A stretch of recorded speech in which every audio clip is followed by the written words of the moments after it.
Hey class, I know it's a stressful time, so I thought I'd make a video a day early. And actually, my colleagues and I were laughing about this mammoth meatballs and powdered beer. So STEM, science, technology, engineering, mathematics. So T is technology, and technology is really just application of science. And so it's interesting to see these applications. And first one here, mammoth meatball. So what they did is they took myoglobin, so protein from a mammoth, from a woolly mammoth that's been extinct, and they took that and they made a meatball out of it. But they did some things. Any missing parts of the DNA just degrades over time. So they used elephants to fill in the gaps, and then put it into a sheep stem cell, and then grew a meatball.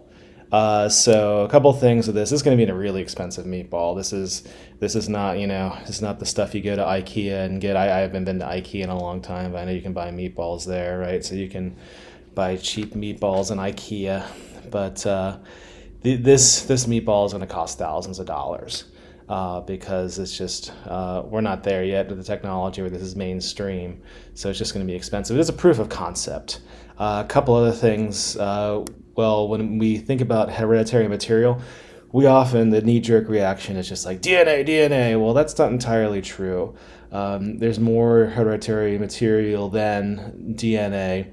There's mitochondria, and so fun fact, you're actually slightly more genetically closer to your mother than your father, in part because you get your mitochondria from your mother, and you can track migrations of humans that way, looking at mitochondria, looking through the females, and likewise with the Y chromosome, you can track male migrations.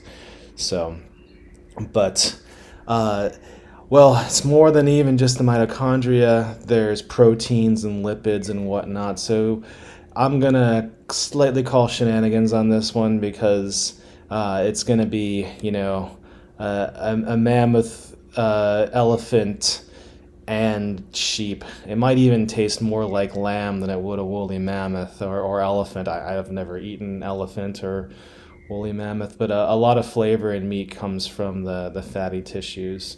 So I don't know. This is new technology, and I'm not a meat. Someone who can. I'm trying to think like the taster. What are those? Yeah, I'm not a meat taster, so I can really, I don't know. It tastes more like mammoth than it does lamb for sure. But it's interesting.